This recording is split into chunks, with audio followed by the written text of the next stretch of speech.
It's time once again for another thrilling episode of Markout Radio. For the next hour, sit back, pull the stick out of your ass, and enjoy. Be warned though, smarks and internet know-it-alls will be offended, annoyed, and generally pissed off at what's about to happen to your ear holes. You've been warned. Now, Markout Radio.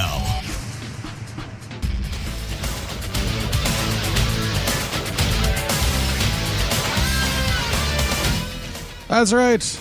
Welcome to Marco Radio Goes Nitro. Good grief. I thought it was some sort of professional. Episode 30 for April the 1st, 1996, out of the CSU Convocation Center in Cleveland, Ohio.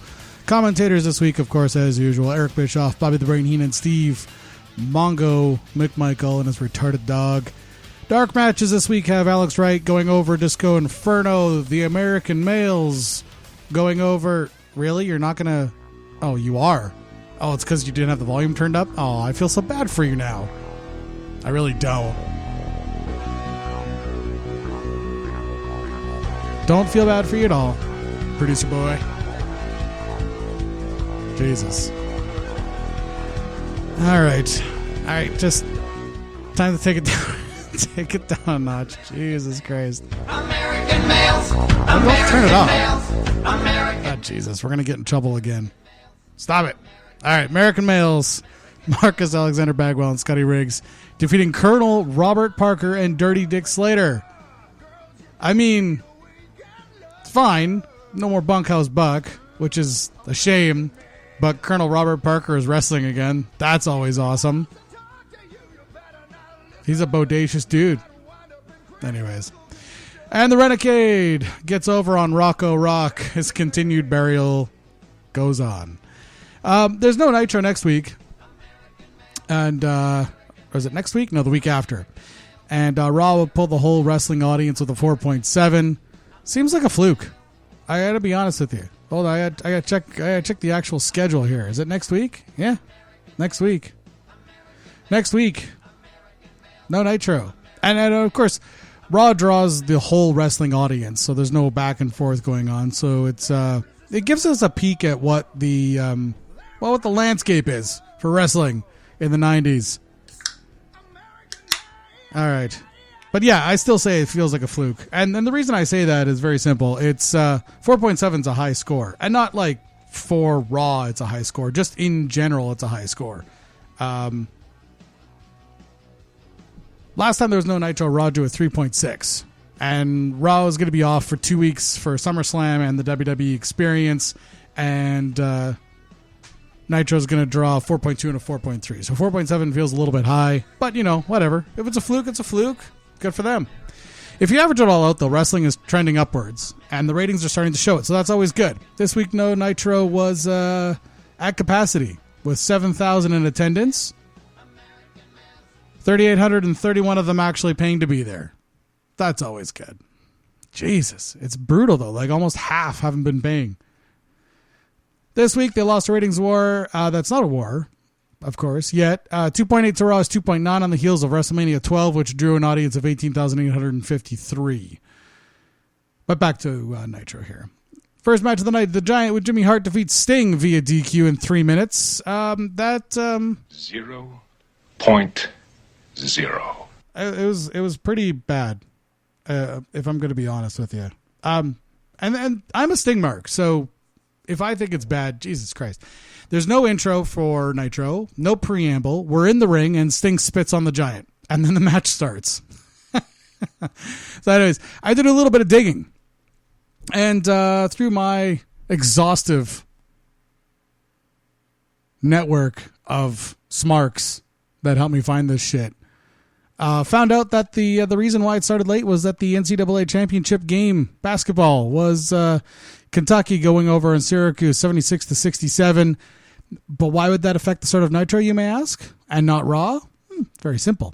TNT has a television deal with the NBA, including the NCAA basketball regular season games. Allegedly, Bischoff was told that, in no uncertain terms, that he was not to program against the NCAA final. So, for the live audience, they had some impromptu booking that Eric explains as we join the show in progress right after the final buzzer from the basketball game.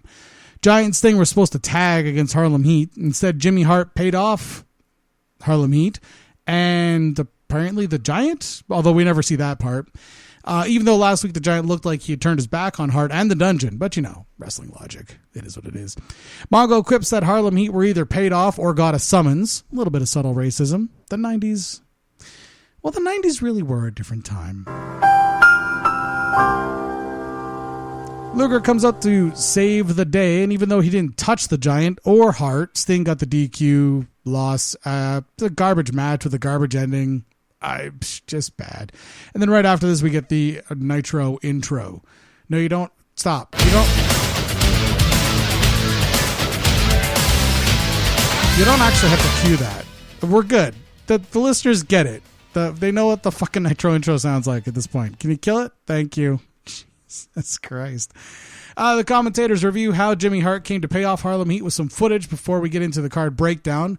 Mongo's wearing stripes, and his dumb dog is wearing spots. Sacrilege. You don't mix animal prints. God.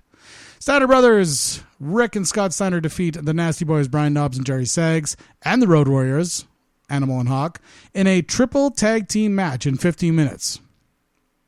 I gave that one 2 out of 5. Now here's why. First of all, no one has any idea what a triangle tag team match is. Or at least the commentators don't know, and the wrestlers don't know, and the production team doesn't know. Now, all 3 teams are already in the ring, so we get no intros. Knobbs and Rick start things off. Bischoff explains how a tornado tag match works to Brain, which I thought was sort of ironic.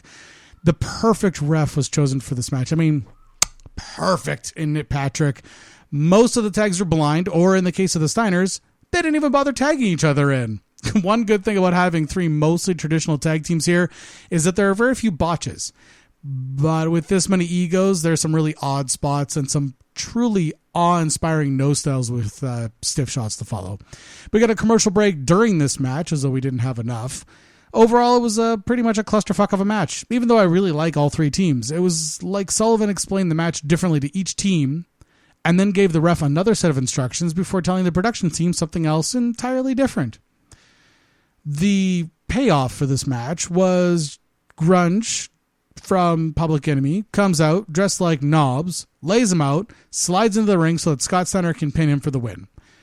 I mean, 2 out of 5 was generous, but I gave both points to Public Enemy and Nasty Boys for starting up a new feud in the tag team program that's sort of, kind of building. I mean, kind of building, I suppose. After this, we get another commercial break. Saturday Night promo. Luger and the Giant for the TV title. Flair and Booty Man for the world title. Jesus fucking Christ. Hogan hour sucked.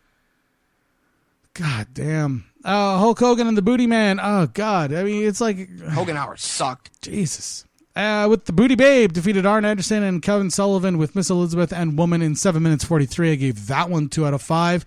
Anderson and Sullivan come out to the Dungeon of Doom theme on 5 on the audio setting.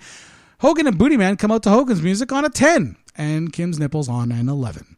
Bischoff informs us that chops to the throat are illegal, and 2 seconds later puts over Anderson stomping on Booty Man's throat. I mean, it's wrestling. Stop with the arbitrary rules breakdown here, fucking Sal.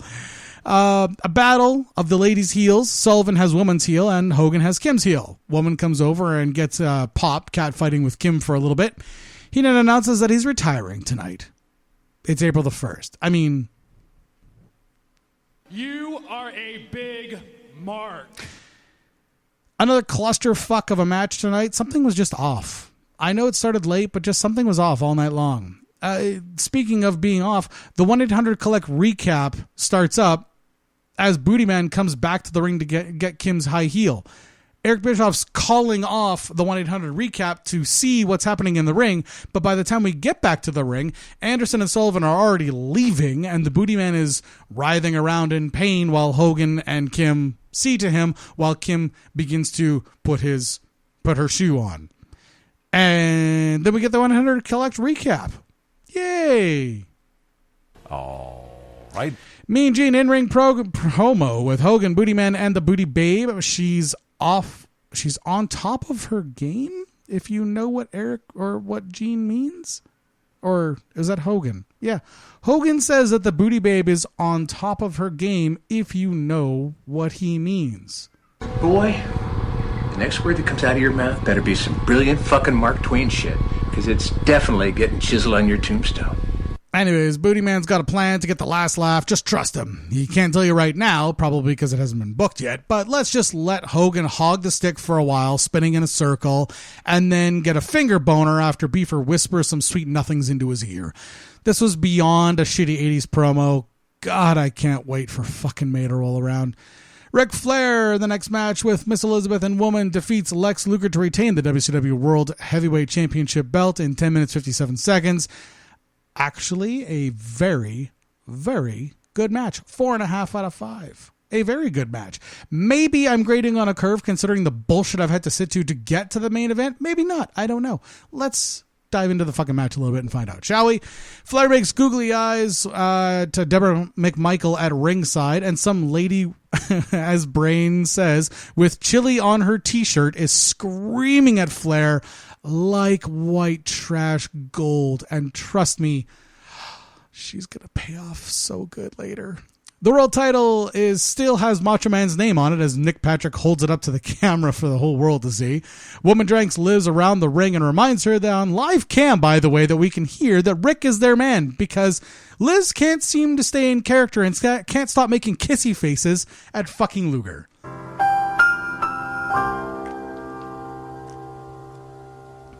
At this point, Flair gets into the face of chili t-shirt lady. And she is crazy into it, by the way. Crazy into it. Nick Patrick looks away just as Flair thumbs Luger in the eye. Now, I'm not sure if this was a planned spot, but I will give credit where credit is due.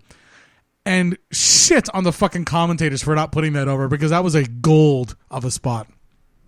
Woman with the old coffee in the face spot. Then Flair uses the top rope to hold his pin down for the 1, 2, 3. You know, let's divulge a little bit, take a little tangent in wrestling, shall we? Kenny Omega gets a lot of shit in our little wrestling community here for wrestling with an 8-year-old girl and a doll over in Japan. But let's talk about that for a second, okay? Flair is often credited with being able to put over a hot dog stand vendor. So if Flair is so good that he can make a hot dog stand vendor look like a good wrestler, or in this case, make Lex Luger look like he can actually wrestle, why does Kenny Omega get crapped on for making an 8-year-old girl look like a good wrestler? It's baffling wrestling logic. I mean, you've got to love it. And by love it, I mean fuck off, Cornette. And everybody like you. Stop listening if you don't like my hot takes on 90s WCW.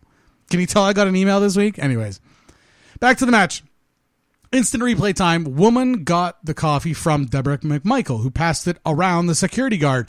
And chilly t-shirt lady tried to fucking stop it. There was almost no coffee left. It was one of those like paper Dixie cup things with like the little finger handle things in it. She might be white trash, but my fuck is she ever gold. I mean, I'm sure to her it is still real. God damn it. After this, the commentators put a wrap on the show. Heenan reminds everyone that it's April Fool's, and he's actually not retiring. Hey, I mean, if the commentating team's not going to put it over, he might as well sell the holy shit out of it over the top. Anyways, the whole show pulls a 2.5 out of 5 for me. The main event was very good, but the rest of the card was absolute garbage. Well, that was an abortion of a show.